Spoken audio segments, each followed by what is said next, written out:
Breaking news. అసలు ధర్మస్థలిలో ఏం జరుగుతోంది? ధర్మస్థలిలో విజిల్ బ్లోయర్ శానిటరీ ఉద్యోగి, మాజీ ఉద్యోగి చెప్పినట్టుగా నిజంగానే అక్కడ మానవ హరణాలు జరిగాయా? వందలాది మందిని పాతిపెట్టేశారా? ఎందుకంటే విజిల్ బ్లోయర్ ఇప్పుడు మరో కొత్త ప్లేస్ను చూపిస్తూ ఉన్నాడు. బాహుబలి గుట్టని ఇప్పుడు విజిల్ బ్లోయర్ చూపిస్తూ ఉన్నాడు. పారిశుద్ధ్య కార్మికుడు ఇప్పుడు బాహుబలి గుట్టను చూపించడంతో అక్కడ తవ్వకాలు జరిపే అవకాశాలు కనిపిస్తూ ఉన్నాయి. ఇప్పటి వరకు ఆ పారిశుద్ధ్య కార్మికుడు చెప్పిన ప్రదేశాల్లో తొలుత 13 ప్లేసెస్ని మార్క్ చేశారు. ఆ 13 ప్లేసుల్లో కేవలం 6-11 ప్లేసుల్లో మాత్రమే కొన్ని అస్థి పంజరాల ఆనవాళ్లు దొరికాయి, కొన్ని ఎముకలు దొరికాయి. 11Aలో 11Aలో ఒక ఎర్ర చీర దొరికింది, అక్కడ ఒక అస్థి పంజరం కూడా దొరికింది. కానీ మిగిలిన ఎక్కడా కూడా అతను చూపించిన ఎక్కడా కూడా చూడండి ఒకసారి, ఆ నల్లటి ముసుగులో కనిపిస్తున్న వ్యక్తి చెప్పిన మిగతా ఏ ప్రదేశాల్లోనూ ఎముకలు దొరకలేదు, మనుషులను పాతిపెట్టిన ఆనవాళ్ళు ఎక్కడా కూడా దొరకలేదు. నిన్న మరో గుట్టను చూపించాడు, మరో ప్రదేశాన్ని చూపించాడు. అక్కడ ఒక బాలికను, స్కూల్ యూనిఫామ్తో ఉన్న ఒక బాలికను పాతిపెట్టేశాను అని చెప్పాడు. ఈరోజు బాహుబలి గుట్టలో బాహుబలి దిగంబరుడిగా మనకి కనిపిస్తూ ఉంటాడు. ఎవరైనా ధర్మస్థలికి వెళ్ళిన వాళ్ళు, ఆ బాహుబలి గుట్టకు వెళ్ళిన వాళ్ళకి ఆ ప్రదేశం చాలా క్లియర్గా తెలుస్తూ ఉంటుంది. బాహుబలి గుట్ట పైన బాహుబలి దిగంబరుడిగా ఉండి పెద్ద విగ్రహం మనకి కనిపిస్తుంది. ఆ ఏరియా కూడా ఆ చుట్టుపక్కల చాలా దట్టమైన చెట్లు ఉంటాయి, చాలా విస్తీర్ణం కూడా చాలా ఎక్కువగా ఉంటుంది. మరి ఇప్పుడు ఆ బాహుబలి గుట్టలో ఎక్కడ తవ్వే అవకాశాలు ఉన్నాయి? ఇప్పుడు ఆ బాహుబలి గుట్ట దగ్గరకే సిట్ అధికారులు వెళుతూ ఉన్నారు. ఆ బాహుబలి గుట్టను తవ్వితే చాలా ఎక్కువ అస్థి పంజరాలు దొరికే అవకాశం ఉంటుంది అని అతను చెప్తూ ఉన్నాడు. దీంతో ఇప్పుడు ఆ విజిల్ బ్లోయర్ పైన అనుమానాలు వ్యక్తం చేస్తున్నాడు. చూడండి ఒకసారి, ఆ వ్యాన్లో ఆ నల్లటి ముసుగు వేసుకొని కనిపిస్తున్న వ్యక్తి ఇప్పటి వరకు కూడా వ్యక్తి అసలు ముఖం ఎలా ఉంటుందో బయట ప్రపంచానికి తెలీదు. ఆ వ్యక్తి కూడా ఇప్పుడు అంటూ ఉన్నాడు, తనకు ప్రాణహాని ఉంది, తన కుటుంబ సభ్యులకు ప్రాణహాని ఉంది అని. తను ఎవరో బయట ప్రపంచానికి తెలియదు, కానీ ఆ పాతి పెట్టమని శవాలను తీసుకొచ్చి ఇచ్చిన వాళ్ళకి తను, తన కుటుంబ సభ్యులు తెలుసు. కాబట్టి ఇప్పుడు తన కుటుంబ సభ్యులకు ప్రాణహాని ఉంది అనే భయాన్ని ఆ వ్యక్తి వ్యక్తం చేస్తూ ఉన్నాడు. సో తన కుటుంబ సభ్యులకు కూడా ఇప్పుడు రక్షణ కల్పించాలి అని అంటూ ఉన్నాడు. బెదిరింపులు వచ్చే అవకాశం ఉంటుందని భయం వేస్తోంది, తన కుటుంబ సభ్యులను చంపేస్తారని భయం వేస్తోంది అని. అదే సమయంలో సిట్ అధికారులకు ఇంకొక డౌట్ వస్తుంది. అసలు ఈ శానిటరీ ఉద్యోగి చెబుతున్నది, ఈ పారిశుద్ధ్య కార్మికుడు చెబుతున్న దాంట్లో నిజాలున్నాయా?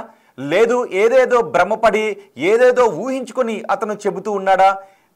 అతను చెప్తున్న దాంట్లో వాస్తవాలు ఎంత అన్న దానిపై కూడా ఇప్పుడు పోలీసులు అనుమానాన్ని వ్యక్తం చేస్తున్నారు. మరోవైపు బాహుబలి గుట్టను తవ్వటానికి కూడా పోలీసులు ప్రయత్నాలు చేస్తున్నట్టుగా తెలుస్తోంది. బాహుబలి గుట్టను తవ్వితే అక్కడ కొన్ని అస్థి పంజరాలు దొరికే అవకాశం ఉంటుంది అని. కానీ ఇప్పటివరకు కేవలం 6 అస్థి పంజరాలు దొరికాయి. అతను అన్నట్టుగా వందలాది అస్థి పంజరాలు దొరకలేదు, కేవలం 6 అస్థి పంజరాలు దొరికాయి. మరి ఈ 6 అయినా ఎందుకు దొరికాయి? అది శ్మశానం కాదు, అక్కడ తీసుకెళ్లి ఎవరినో పాతి పెట్టిన సందర్భాలు లేవు. మరి అక్కడ కొన్ని అస్థి పంజరాలైనా, ఒక 5-6 అస్థి పంజరాలైనా దొరికాయి అంటే అది శ్మశానం కాని ప్రదేశంలో 5-6 అస్థి పంజరాలు దొరికాయి అంటే అతను చెప్పిన చోట సో ఏదో జరిగింది అని నమ్మాల్సినటువంటి అవసరం ఉంటుందా? లేదు అతను చెప్పిన స్థాయిలో దొరకలేదు కాబట్టి ఏది జరగలేదు అని కొట్టి పారేయాల్సిన అవసరం ఉంటుందా? మీరేమనుకుంటున్నారు? మీ అభిప్రాయాన్ని ఒక్కసారి కమెంట్ బాక్స్లో తెలియచేయండి. ఎందుకంటే ఇప్పుడు ఆ విజిల్ బ్లోయర్ పైన అనుమానాలు వ్యక్తమవుతున్నాయి. అతను చెప్పిన దాంట్లో వాస్తవాలు లేవు, ఏవేవో ఊహించుకుంటున్నాడు అని అంటున్నారు. మరి ఏవేవో ఊహించుకుంటున్నప్పుడు అతను చెప్పిన ప్రదేశాల్లో 6 అస్థి పంజరాలైనా ఎందుకు దొరికాయి? అది శ్మశానం కాదు, శ్మశానం కాని ప్రదేశంలో అతను చెప్పిన చోట 6 అస్థి పంజరాలు దొరికాయి అంటే మిగిలిన చోట కూడా అతను పాతి పెట్టింది నిజమేనా? మిగిలిన ప్రదేశాలని ఇన్ని ఇయర్స్ అయిపోయింది కాబట్టి అతను గుర్తుపట్టలేకున్నాడా? లేదు నేత్రావతి నదీ ప్రవాహంలో అవి కొట్టుకుని వెళ్ళిపోయాయా? సరిగ్గా ఎగ్జాక్ట్గా ప్రదేశాలను గుర్తుపట్టడంలో అతను కన్ఫ్యూజ్ అవుతూ ఉన్నాడా? ఏం జరుగుతోంది అనే డౌట్స్ కూడా వ్యక్తం అవుతున్నాయి. అందుకే ఈ విషయంలో నిజాలను నిగ్గు తేల్చాలి అనే కొన్ని అనుమానాలు ఆ విజిల్ బ్లోయర్ పైనే, ఆ పారిశుద్ధ్య కార్మికుడి పైన వ్యక్తమవుతూ ఉన్నప్పటికీ ఒక 6 అస్థి పంజరాలనే దొరికాయి. ఆ 6 కూడా శ్మశానం కాని చోట దొరికాయి. మరి ఆ 6 ఎవరివి? ఆ 6 మాత్రం పాతి పెట్టింది ఎవరు? ఆ 6 బాడీస్ని తెచ్చి ఇచ్చింది ఎవరు? ఈ విషయాలు కూడా, ఈ అనుమానాలు కూడా వ్యక్తమవుతున్నాయి. అందుకే అతను చెప్పిన దాంట్లో ఎక్కడో నిజాలు ఉండే అవకాశం ఉంటుంది అని ఒకవైపు, లేదు అతను ఏదేదో భ్రమపడి ఊహించుకుని ఏదేదో చెప్తున్నాడు అనే ఆలోచన మరొక వైపు. ఇలాంటి మిశ్రమ స్పందన అధికారుల నుంచే వ్యక్తమవుతుంది. అతను ఏదేదో ఊహించుకుంటున్నాడని కొందరు అంటూ ఉంటే, కొందరు మాత్రం లేదు అతను చెప్పిన చోట ఒక 6 అస్థి పంజరాలైనా దొరికాయి కాబట్టి అతను ఆ ప్లేసెస్ను గుర్తించడంలో ఎక్కడో ఇబ్బంది పడుతూ ఉన్నాడేమో, కొంత కన్ఫ్యూజన్ గురవుతూ ఉన్నాడేమో. కానీ అతనికి బాడీస్ని తెచ్చిచ్చింది నిజమే, అతను పాతిపెట్టింది నిజమే. ఆ లొకేషన్ ఐడెంటిఫై చేయడంలో, ఎగ్జాక్ట్గా లొకేషన్ ఐడెంటిఫై చేయడంలోనే అతను కొంత ఇబ్బంది పడుతూ ఉన్నాడేమో అనే అనుమానాలు వ్యక్తమవుతున్నాయి. అందుకే జీపీఆర్ని, గ్రౌండ్ పెనట్రేటింగ్ రాడార్ని తీసుకొస్తున్నారు. గ్రౌండ్ పెనట్రేటింగ్ రాడార్తో అక్కడ సెర్చ్ చేసి ఆ ఆనవాళ్ళు ఏమైనా ఉన్నాయా, ఎముకలకు సంబంధించిన ఆనవాళ్ళు ఏమైనా ఉన్నాయా అనే అది శోధించిన తర్వాత మళ్ళీ అక్కడ తవ్వకాలు జరిపే అవకాశం ఉంటుంది. కానీ ఇప్పుడు బాహుబలి గుట్టలో ఏం జరగబోతోంది? బాహుబలి గుట్టలో తవ్వే అవకాశం ఉందా?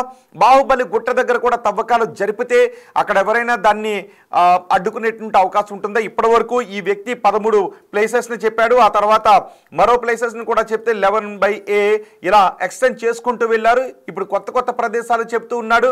ఒక బాలికను కూడా ఇక్కడే పూడ్చిపెట్టాను అంటూ ఒక ప్రదేశాన్ని చూపించాడు. అతను చెప్పిన స్థాయిలో అస్థిపంజరాలు ఆనవాళ్ళు దొరకలేదు కాబట్టి దీన్ని ఆపాలి, ఇది ధర్మస్థలి ప్రతిష్టకు లేదంటే బాహుబలి గుట్ట ప్రతిష్టకు భంగాన్ని కలిగించే చర్యలు కానీ ఎవరైనా అడ్డుకునే ప్రయత్నం చేస్తారా?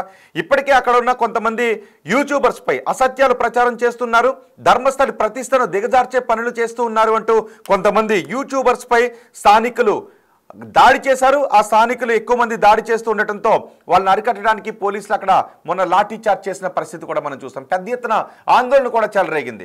మరి ఇప్పుడు బాహుబలి గుట్టపై ఏం జరగబోతోంది? మీరు బాహుబలి గుట్టకి ఎప్పుడైనా వెళ్ళారా? మీరు బాహుబలి గుట్టకు వెళ్తే అక్కడ ఒక పెద్ద ఎత్తైన విగ్రహం కనిపిస్తుంది, బాహుబలి విగ్రహం కనిపిస్తుంది. బాహుబలి దిగంబరుడుగా ఆయన అక్కడ ఉంటాడు, దిగంబరుడుగా కనిపిస్తాడు. అక్కడికి వెళ్ళి ఆయనకి నమస్కారం చేస్తారు, అక్కడ ప్రార్థన చేస్తారు. అదొక మంచి పర్యాటక ప్రదేశం కూడా. సో బాహుబలి గుట్టకు వెళ్ళిన వాళ్ళకి ఆ గుట్ట చాలా ఐడియా ఉంటుంది. కర్ణాటకలో ఉన్నవాళ్ళు, తెలుగు రాష్ట్రాల నుంచి కర్ణాటకకు పర్యాటక ప్రదేశాలకు వెళ్ళిన వాళ్ళు, లేదంటే అక్కడ ఉన్న తమ వారిని చూడటానికి వెళ్ళినప్పుడు సరదాగా ధర్మస్థలి, మైసూర్ ఇట్లా వెళ్తుంటుంటారు కదా. అలా ట్రిప్పులు వేసేటప్పుడు కూడా ధర్మస్థలి, బాహుబలి గుట్టకు కూడా వెళ్తారు. అక్కడ ఎత్తైన దిగంబరుడిగా ఉన్న బాహుబలి విగ్రహం మనకు కనిపిస్తుంది. ఆ బాహుబలి గుట్ట చుట్టూనే కొన్ని శవాలను పాతి పెట్టారని చెప్తున్నాడు. ఇప్పటి వరకు నేత్రావతి నది ఒడ్డున పాతి పెట్టానని చెప్పాడు. ధర్మస్థలిలో ఇక్కడిక్కడ పాతి పెట్టాను, ఆ రోడ్డు పక్కన పాతి పెట్టానని చెప్పాడు. అక్కడ ఏమీ దొరకలేదు, అనుకున్న స్థాయిలో దొరకలేదు. మరి ఇప్పుడు బాహుబలి గుట్ట అని అతను ఎందుకు చెప్తున్నాడు? నిజంగానే అతను బాహుబలి గుట్ట దగ్గర బాడీస్ని పాతి పెట్టాడా? ఇది నిజమేనా? దీన్ని నమ్మాలా? లేదు బాహుబలి గుట్టను అప్రతిష్ట చేయటం కోసం అతను ఏమైనా ఎవరి ద్వారానో ఇన్ఫ్లుయెన్స్ అయ్యి ప్రభావితుడై ఈ రకమైన మాటలు చెప్తూ ఉన్నాడా? కొంతమంది అధికారులు మాత్రం ఇవే అనుమానాల్ని వ్యక్తం చేస్తున్నారు. ఇప్పుడు బాహుబలి గుట్టను తవ్వటానికి కూడా అవకాశాలు ఉన్నాయి. బాహుబలి గుట్ట దగ్గర ఇప్పుడు జీపీఆర్తో కూడా సెర్చ్ చేసే అవకాశాలు ఉన్నాయి. బాహుబలి గుట్ట దగ్గర జీపీఆర్తో సెర్చ్ చేసిన తర్వాత ఆ లోపల ఆ భూమి పొరల్లో ఏవైనా కొన్ని మీటర్లు, కొన్ని అడుగుల లోతులో ఏవైనా ఎముకలు, మానవ అవశేషాలు ఉన్నా, నిజానికి అక్కడ ఏదైనా చిన్న చిన్న గుడ్లు లాంటివి ఉన్నా, ఐరన్ లాంటివి ఉన్నా, ఏదున్నా కూడా, రాళ్ళున్నా, ఇవన్నీ కూడా జీపీఆర్లో చాలా స్పష్టంగా తెలిసిపోతాయి. ఎముకల ఆనవాళ్ళు ఉన్నా కూడా తెలిసిపోతాయి. సో ఇప్పుడు తవ్వుతూ ఉన్నట్లయితే ఒక ప్రదేశంలో ఒక 15 అడుగుల వెడల్పు, 8 అడుగుల లోతులో తవ్వటం అనేది కొంత కష్టసాధ్యంతో కూడుకున్నటువంటి పని. ప్రతి చోట ఎంత విస్తీర్ణంలో తవ్వాలి అనేది. ఒకవేళ మార్క్ చేసిన ప్రదేశానికి కొంచెం ఆ మార్క్ చేసిన ప్రదేశంలోనే తవ్వుతారు. కానీ మార్క్ చేసిన ప్రదేశంలో 1 మీటర్ అటు ఇటు ఉంటే అక్కడ తవ్వకపోతే ఆ ప్రదేశంలో ఒకవేళ ఎముకలు ఉండే అవకాశం ఉంటుందేమో ఇతను గుర్తించడానికి. ఇప్పటికే 10 ఇయర్స్ అయిపోయింది. 2014 వరకు ఈ పాతి పెట్టానని చెప్తున్నాడు. ఆ తర్వాత మానేశాడు. ఇప్పటికే 10 ఏళ్ళు అయిపోయింది కాబట్టి కొంచెం అతను ఎగ్జాక్ట్ ప్లేస్ని గుర్తుపట్టలేకపోతున్నాడు. అక్కడ కొన్ని చెట్లు మొలిచేశాయి, కొంత భూమి స్వరూపం కూడా మారిన పరిస్థితి కనిపిస్తూ ఉంది. కాబట్టి అతను ఎగ్జాక్ట్గా గుర్తించడం ఏదైనా విఫలమవుతున్నాడా? అందుకే అతను గుర్తించిన చోటే ఈ 4-5 అస్థిపంజరాలైనా దొరికాయి అనే అనుమానం కూడా వ్యక్తమవుతుంది. మరి చూద్దాం. ఇప్పుడు జీపీఆర్ను తీసుకొచ్చి బాహుబలి గుట్ట, మొన్నటి వరకు ధర్మస్థలి అయిపోయింది. ఇప్పుడు బాహుబలి గుట్టలో తవ్వే అవకాశాలు ఉన్నాయి. మరి ఈ బాహుబలి గుట్టలోనైనా ఏదైనా మృతదేహాలుకి సంబంధించిన ఆనవాళ్ళు, మనుషులను అక్కడ ఖననం చేసిన ఆనవాళ్ళు, కప్పపెట్టిన ఆనవాళ్ళు దొరుకుతాయా? అతను చెబుతున్న స్థాయిలో ఎముకలు, అస్థిపంజరాలు, పుర్రెలు దొరికే అవకాశం ఉందా? మీరేమనుకుంటున్నారు? అతను తప్పుదారి పట్టిస్తున్నాడు, బాహుబలి గుట్ట ప్రతిష్టను దెబ్బతీస్తున్నాడు, ధర్మస్థలి గుట్టను దెబ్బతీస్తున్నాడు అని మీరు అనుకుంటున్నారా? లేదు నిజంగా ఏదో జరిగింది, వాస్తవాలు ఉన్నాయి అతను చెప్పిన దాంట్లో అని మీరు అనుకుంటున్నారా? మీ అభిప్రాయాన్ని కమెంట్ బాక్స్లో తెలియచేయండి.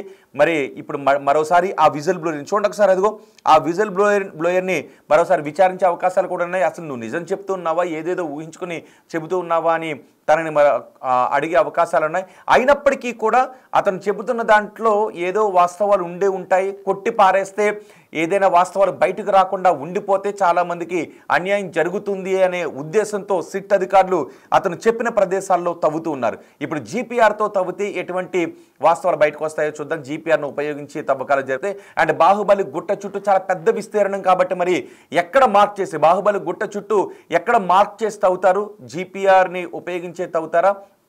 జీపీఆర్ను ఉపయోగించిన ఆశించిన ఫలితాలు ఉంటాయా అనేది నిపుణులు చెప్పాల్సినటువంటి అంశం. సో మీరేమనుకుంటున్నారు? కొత్తగా ఇప్పుడు బాహుబలి గుట్ట దగ్గరకు ఈ అంశం షిఫ్ట్ కావడంతో మీ అభిప్రాయం ఏంటి? అతను చెబుతున్న దాంట్లో వాస్తవాలు ఉన్నాయా, లేదంటే ఏదో ఊహించుకొని భ్రమపడి చెబుతూ ఉన్నాడు అని మీరు అనుకుంటున్నారా? మీ అభిప్రాయాన్ని కామెంట్ బాక్స్లో తెలియజేయండి.